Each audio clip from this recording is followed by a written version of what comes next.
I'm going to skip ahead a few decades.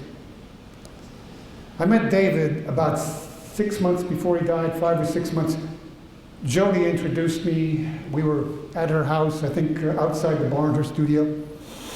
So I meet this guy, older gentleman, thoughtful, charming, quiet, you know, he's an artist, painter, lived down the road.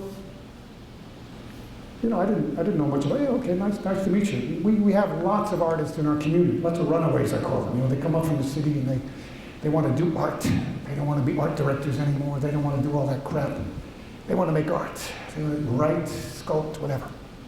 So here's this guy that I meet living down the road, and I find out he's a recluse, pretty much lives by himself, but he paints all the time. I had no idea at the time of the meeting how much he painted or how much he dedicated himself to the work that he did, but I found out later that that's what he did. He wanted to put a book together. This is really interesting about him. He wanted to put a book together, and I read a lot of his stuff, a lot of his writings, because he thought what he had done, what he had been doing for 30 years at Montrose was really, really important. And he thought it might make a good book. Okay. But because I think he was an outsider, he really didn't get the respect that he needed. I don't think he was taken that seriously by publishers at the time. Anyway, I said David was an outsider. He lived like a recluse, but he was painting and drawing all the time. He was painting for the sake of painting. He was doing art for the sake of doing art. He never had an art exhibit up until that time. He was in his 80s. This is just before he died. So to do that for your life, I'm not saying he painted every day. I'm sure he had taken time off. But to do that for your life, you really have to be dedicated to your craft. You really have to believe in what you're doing. And I think he painted what he cared about. David had a history in his family of mental illness, a lot of tragedies. You can read it. He grew up in a difficult set of circumstances, but yet he survived. And he went on to do this, and he gave us this enormous body of work. This is just a fraction of it. This guy was the real deal, folks. I remember Jody telling me that. We were discussing it. Well, this is the real deal. This is the real deal. This is the guy. I want to read a quote from David. This is what kind of got me. I mean, kind of got me.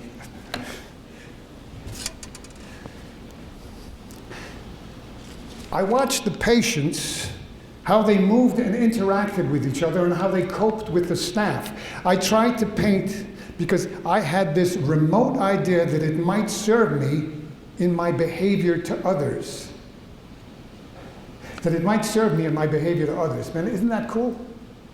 He was doing art, not for himself, because he wanted to learn something from it.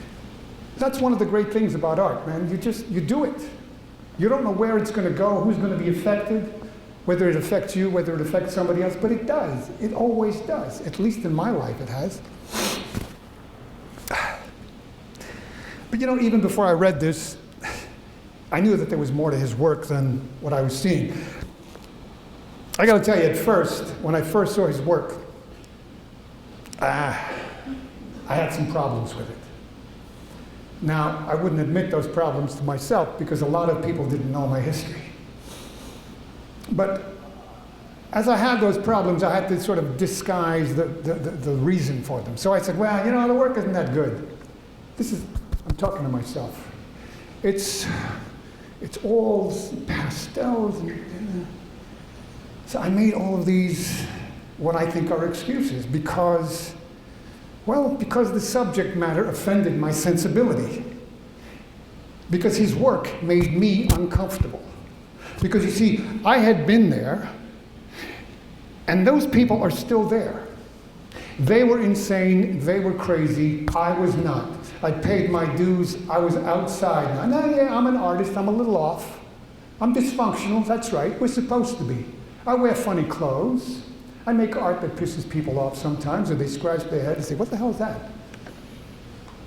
It's my job. If you want to call it a job. I do it anyway, whether it's my job or not.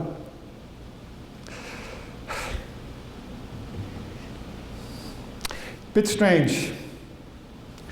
But I got to tell you, I didn't want to be like those guys. I said, that's not me. The thing is, I wasn't looking very hard because I didn't want to, because I was frightened of it.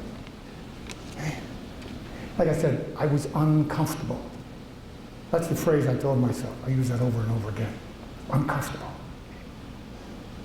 But I started seeing more of what I needed to see because I kept revisiting the work.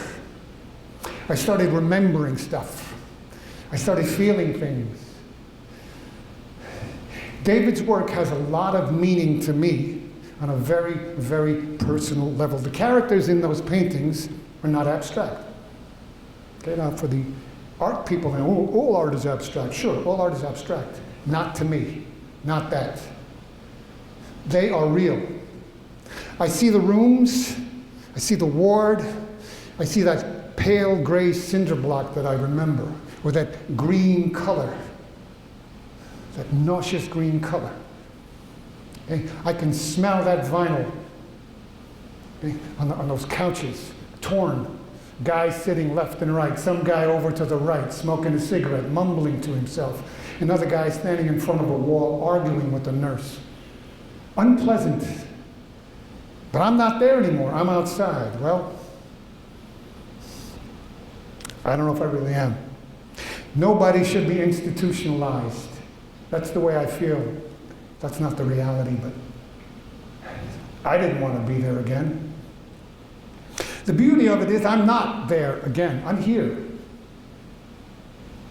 This exhibit of David's work is about mental illness.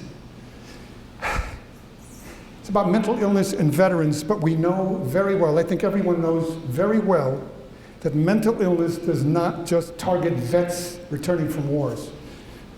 It affects all of us, veteran and civilian alike, directly and indirectly, peacetime and wartime. But vets, I gotta tell you, vets are affected at a higher rate, and especially since 9/11. I want to give you some statistics, okay? My friend Jessica Farrell emailed these to me, and I went online and I looked at stats. This is pretty much to it. I toned it down. It might even be higher than what I'm going to tell you. First, let me tell you about the overall population, civilian, the United States. 13 million civilians. Oh, that rhymes, 13 million civilians. Nice. 13 million of us live with a serious mental illness such as schizophrenia, major depression, or bipolar disorder. 13 million people in the United States. Suicide is more common than homicide, murder. It's the third leading cause of death for ages 15 to 24. This is the overall population. Approximately 33% of homeless males in the US are veterans. 1/3. Each day, about 22 veterans each day commit suicide. Veterans represent 20% of suicide nationally. Our brothers and sisters. These are ridiculous statistics to me. Here's another one. This is the last one because I really don't want to give you any more. This is too hard to process. On any given night, more than 300,000 veterans are living on the street or in shelters. It's not because they want to either. I'm almost finished here, folks. I want to repeat this. For me, art isn't a thing that I practice. It's also a place where I live, a place where I can take refuge. You know, sometimes when the shit hits the fan, I become an artist because I feel safe. It's become this place over decades. It didn't happen like that overnight. It's a safe haven. It's also a very, very powerful tool for change, for personal change for me. And I believe that we, not just me, we can change ourselves as well as affect change in others through the practice of our art. Okay? I refer to this. I did this in about 1981, 82, 83. That's when I stopped drinking and drugging.